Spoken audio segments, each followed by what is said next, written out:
गर्मियों का मौसम था। आर्यन, नितिन, नैना, समीर और संजना कॉलेज के 5 दोस्त हिल स्टेशन जाने के लिए निकले थे।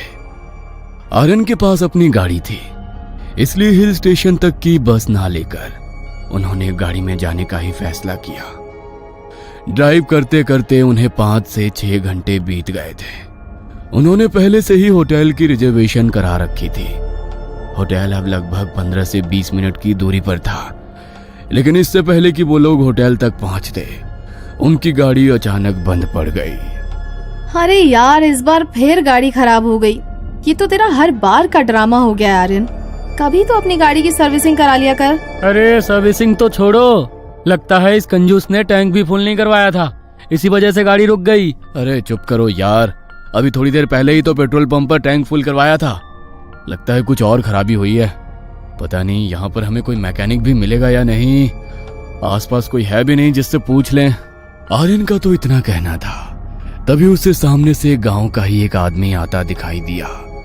उसने गाड़ी का शीशा नीचे किया और उसे आवाज लगाते हुए कहा, अंकल जरा सुनिए तो। उस आदमी ने गंभीरता से उसकी तरफ देखा और तेजी से चलता हुआ उसके पास आया। अंकल, हमारी ना गाड़ी खराब हो गई है। क्या यहाँ आसपास कोई गैराज या मैकेनिक है जो हमारी गाड़ी ठीक कर दे? गाड़ी खराब नहीं हुई है तुम्हारी। वो सामने देखो, वो जो पेड़ है उसके सामने हाथ जोड़कर आओ और कहो कि हमें यहाँ से जाने दो। क्या? लगता है कि यहाँ पर नए आए हो, इसलिए पता नहीं कि यहाँ की पहरेदारी बेताल करता है। बेताल? वो क्या है? वो सब जानने की जरूरत नहीं है तुम्हें, और ना ही मेरे पास इतना समय है कि मैं तुम्हें सब कुछ समझाऊं। बस जाओ और जाकर उस पेड़ के नीचे हाथ जोड़कर वो कहो जो मैंने तुम्हें कहा है, तभी वो तुम्हें यहाँ से आगे बढ़ने देगा। मैं चलता हूँ। इतना कहकर वो गांव वाला तो वहां से चला गया, लेकिन उस गांव वाले की बात सुनकर वो सब के सब हैरान थे, क्योंकि उन्होंने अपनी लाइफ में पहली बार ऐसी कोई बात सुनी थी। ये क्या नॉनसेंस थी यार। नॉनसेंस वगैरह छोड़ो और जो उसने कहा है वैसा करो। क्या पता सच में ऐसा कुछ हो। हाँ यार, चलो चलते हैं। वैसे भी मैकेनिक तो यहाँ पर है नहीं, तो यही ट्राई कर लेते हैं।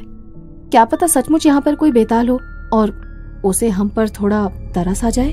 शहर के लोगों को इन सब बातों पर भरोसा करना जरा मुश्किल होता है, लेकिन नैना और संजना के कहने पर सब गाड़ी से बाहर निकले और उस पेड़ के नीचे जाकर हाथ जोड़कर खड़े हो गए। हम सब यहाँ पर घूमने के लिए आए हैं, प्लीज आप हमें आगे जाने दो। नैना के साथ साथ बाकी सब ने भी ऐसा कहा।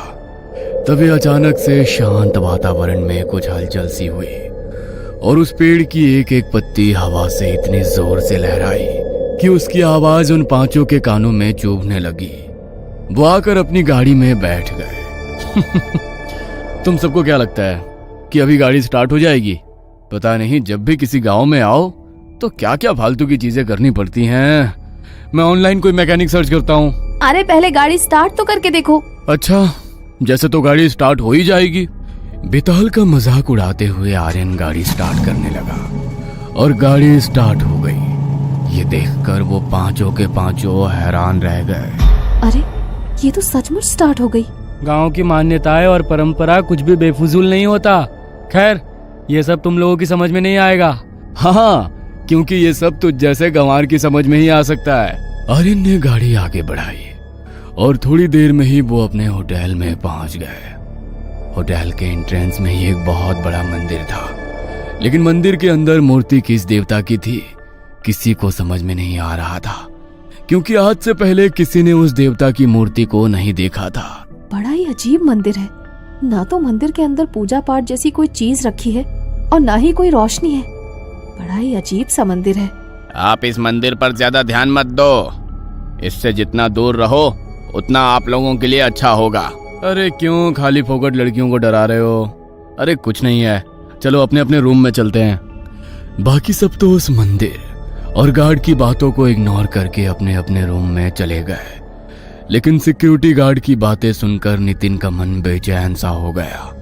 नैना और संजना ने अपना अलग रूम लिया था और तीनों लड़के एक रूम में एक साथ रुके थे। पूरे दिन का ट्रैवल करके उन्हें होटल तक पहुंचते पहुंचते रात हो गई थी, इसलिए सब बहुत थक चुके थे। तो खाना खाते ही सो गए, लेकिन नितिन को नींद नहीं आ रही थी। वो अपने मन में कुछ बड़बड़ा रहा था। आखिर क्या था जिसे मैंने वहां पर देखा? मैं अच्छी तरह जानता हूँ कि वो मेरा भ्रम नहीं था। गांव की मान्यताएं और परंपरा कुछ भी बेफिजूल नहीं होता। खैर, ये सब तुम लोगों की समझ में नहीं आएगा। हाँ, क्योंकि ये सब तुझ जैसे गंवार की समझ में ही आ सकता है।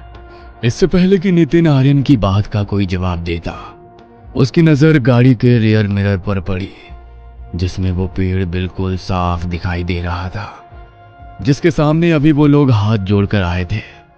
लेकिन जब नितिन ने ध्यान से देखा तो एक 6-7 फीट का बड़ा भयानक दिखने वाला प्राणी, जैसे कोई राक्षस उस पेड़ से उल्टा लटका हुआ था और उन लोगों को वहां से जाते हुए देख रहा था। ये देखकर नितिन का कलेजा उसके मुंह को निकल कर आ गया, लेकिन बाकी सब उसकी बात पर यकीन नहीं करेंगे।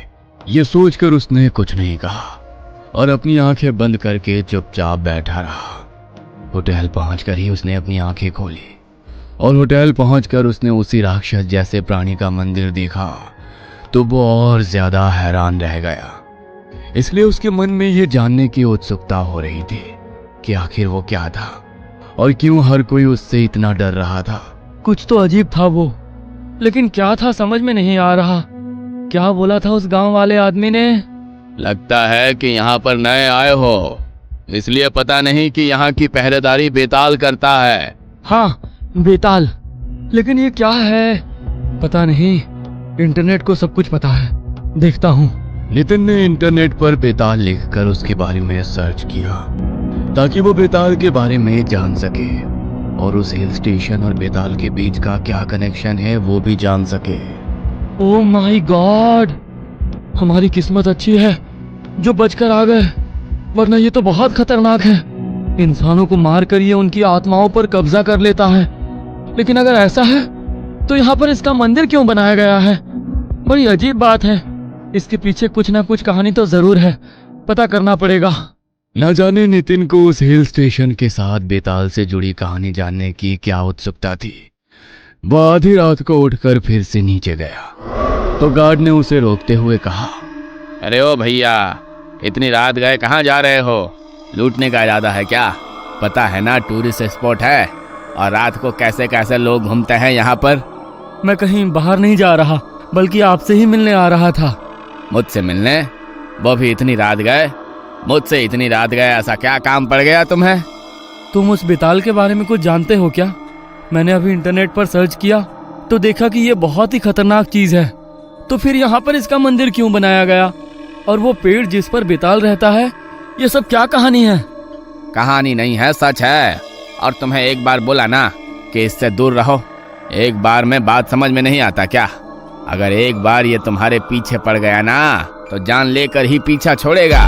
यहाँ के देवता से श्राप मिला है बेताल को कि अगर किसी गांव वाले को नुकसान पहुंचाया तो नष्ट कर देंगे इसे।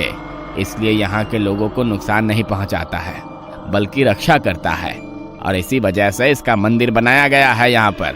लेकिन तुम यहाँ के नहीं हो, इसलिए तुम्हारा रक्षक नहीं भक्षक बन जाएगा ये। दूर रहो इससे।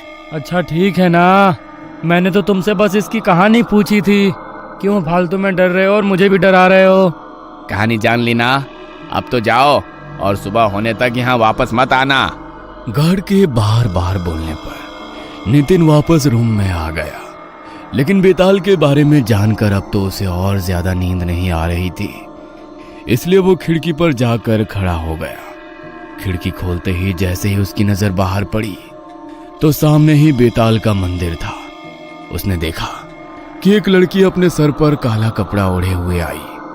उसने बेताल के मंदिर में एक दिया जलाया और वहां एक मुर्गे की बलि चढ़ा दी।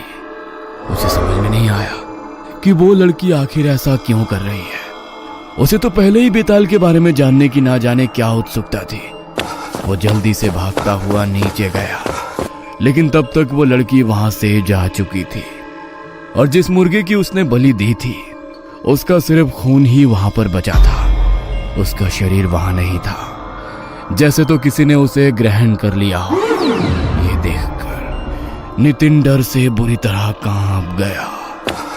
वो जल्दी से भागता हुआ अंदर आया और जल्दी से अपना लैपटॉप खोला उसने बेताल और उसे दी जाने वाली बलियों के बारे में सर्च करना शुरू किया तो उसे पता लगा कि बेताल एक ऐसी शक्ति है जो मानव की हर इच्छा को पूरी कर सकता है, लेकिन उसके लिए बेताल को प्रसन्न करना पड़ता है।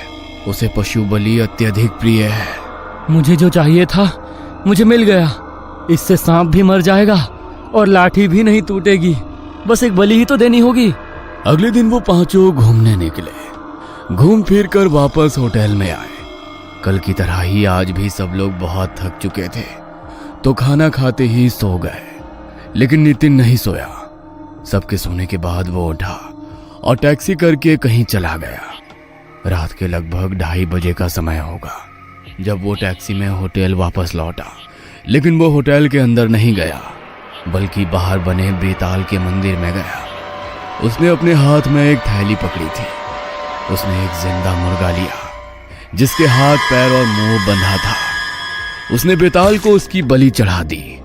तभी उसकी आंखों के सामने वो मुर्गा कहाँ गायब हो गया वो समझ ही नहीं पाया। वो इतना डर गया कि आगे उसे समझ ही नहीं आया कि उसे करना क्या है। वह बस हाँफता हुआ होटल के कमरे में आकर लेट गया। पता नहीं अपना शरीर मुझे इतना भारी भारी क्यों महसूस हो रहा है। बड़ा ही अजीब लग रहा है। कहीं मैंने कुछ गलत तो नहीं कर दिया। नितिन बार बार करवटें बदल रहा था। उसे अपना शरीर बहुत भारी महसूस होने लगा। वो हाथ मुंह धोने के लिए वॉशरूम गया, लेकिन जैसे ही उसने आईने में देखा तो डर के मारे उसकी आवाज उसके गले में ही दब कर रह गई। वो चिल्लाना चाहता था लेकिन चिल्ला नहीं पाया। उसके कंधे पर वही बेताल बैठा था जिसे वो अभी थोड़ी देर पहले मुर्गे की बलि देकर आया था। उसका पूरा चेहरा खून से सना हुआ था। वो नितिन की ओर देखकर मुस्कुराया। तुमने मुझे बलि चढ़ाई और अपनी इच्छा भी नहीं बताई। बोलो क्या इच्छा है तुम्हारी, मैं पूरी करूंगा। अगर रात के 3 बजे कोई अपनी आंखों के सामने ऐसा दृश्य देख ले तो उसका डर आप समझ नहीं सकते। नितिन बहुत डरा हुआ था, लेकिन आखिरकार उसी ने तो बेताल की बलि चढ़ाई थी। उसने थोड़ी हिम्मत जुटाई। मुझे अपनी एक इच्छा पूरी करनी है। जानता हूं कि तुम्हें अपनी कोई इच्छा पूरी करनी है, इसीलिए तुमने मुझे बलि चढ़ाई। अब बोलो वो क्या इच्छा है। मुझे ज्यादा इंतजार करना पसंद नहीं। तुम आर्यन को मार दो। मेरे और संजना के बीच में बहुत आता है। वो चाहता है कि मेरी संजना उसकी हो जाए, लेकिन मैं ऐसा होने नहीं दूंगा। इससे पहले कि नितिन अपनी बात खत्म करता, उसने आईने में देखा कि बेताल उसके कंधे पर नहीं बैठा है। उसका कंधा भी अब बिल्कुल हल्का हो चुका है। उसे लगा कि ये सब कुछ शायद उसका कोई भ्रम था। वो वॉशरूम से बाहर आया तो आर्यन का शरीर पूरी तरह सफेद पड़ चुका था और बेताल उसके सीने पर बैठा था। उसके सीने पर बैठकर वो नितिन को देखकर बड़े ही भयानक तरीके से हंस रहा था। मैंने तुम्हारा काम कर दिया, अब मुझे मानव बलि चाहिए। क्या? ये क्या कह रहे हो तुम? मानव बलि? लेकिन मैं तो तुम्हें पहले ही बलि दे चुका हूं ना। आधा ज्ञान हमेशा तकलीफ देता है। पशु बलि से तो मैं जागृत होता हूं, लेकिन कार्य पूर्ण करने के बाद मुझे मानव बलि चाहिए। मुझे मानव बलि लाकर दो, वरना मैं तुम्हें ही खा जाऊंगा। नहीं, देखो मैं ऐसा नहीं कर सकता। अगर तुम्हें बलि ही चाहिए तो तुम्हें जितने तुम बोलोगे उतने पशुओं की बलि दूंगा, लेकिन मैं किसी इंसान को कैसे बलि पर चढ़ा सकता हूँ? कितने अच्छे इंसान हो ना तुम। अपने दोस्त को बलि पर चढ़ाने से पहले सोचा था क्या? तो अब भी मत सोचो, क्योंकि मुझे इंतजार करना पसंद नहीं। अगर कल रात तक मुझे मानव बलि नहीं मिली तो तुम मेरी बलि बनोगे। बेताल आर्यन के मृत शरीर से खिड़की की तरफ उछला और अपने मंदिर की तरफ प्रस्थान कर गया। नितिन की आंखों के सामने आर्यन का मृत शरीर पड़ा था। उसे देखकर नितिन समझ गया था कि उसने अपनी जलन के चलते बहुत बड़ी आफत मोल ले ली है। समीर बहुत गहरी नींद में था, इसलिए उसकी आंख नहीं खुली। नितिन डर के मारे सो ही नहीं पा रहा था, क्योंकि उसके बगल में ही आर्यन का मृत शरीर रखा हुआ था। लेकिन आर्यन के मृत शरीर से ज्यादा उसे डर किसी और ही बात का था। मानव बलि कैसे चढ़ाऊंगा मैं उसे? मैं कैसे मार सकता हूँ किसी को? पहले ही आर्यन के मरने का पाप मेरे सर पर लग चुका है, अब किसी और को कैसे मार सकता हूँ? लेकिन अगर मैंने किसी और को नहीं मारा तो वो मुझे मार देगा। अगले दिन जब सुबह सबकी आंख खुली तो आर्यन की मौत ने सबको चौंका दिया, क्योंकि जिस तरीके से उसकी मौत हुई थी वो सामान्य नहीं था। उसका पूरा शरीर सफेद पड़ चुका था और आंखें बाहर को निकल कर आ चुकी थी। ऐसा कैसे हो सकता है? ये कोई सामान्य मौत नहीं है, कुछ तो बहुत अजीब हुआ है आर्यन के साथ। वरना ऐसे कैसे हो सकता है कि किसी के मरने पर उसका पूरा शरीर ऐसे सफेद पड़ जाए और आंखें बाहर को निकल कर आ जाए। समझ तो मैं भी नहीं पा रहा कि इसके साथ ये हुआ कैसे, क्योंकि ये सब बेताल का किया हुआ है। लेकिन बेताल को जब तक कोई जागृत ना करे तब तक बेताल यहाँ पर किसी को नुकसान नहीं पहुँचाता। कहीं इसकी किसी के साथ कोई दुश्मनी तो नहीं थी ना? कहीं तुम्हारा दिमाग तो खराब नहीं हो गया है? कुछ भी बोले जा रहे हो। एक तो यहाँ हमारा दोस्त चल बसा और तुम फालतू की बकवास कर रहे हो। बकवास नहीं कर रहा हूँ, मैं सच बोल रहा हूँ। किसी ने जागृत किया है उसे, और हो सकता है कि तुम में से ही किसी ने ऐसा किया हो, क्योंकि तुम लोगों से तो यहाँ पर किसी और को कोई मतलब भी नहीं है। पहली बार यहाँ पर आए हो तो भला कोई और तुम्हारे साथ ऐसा क्यों करेगा? तुम में से ही कोई है जो इस सब का जिम्मेदार है।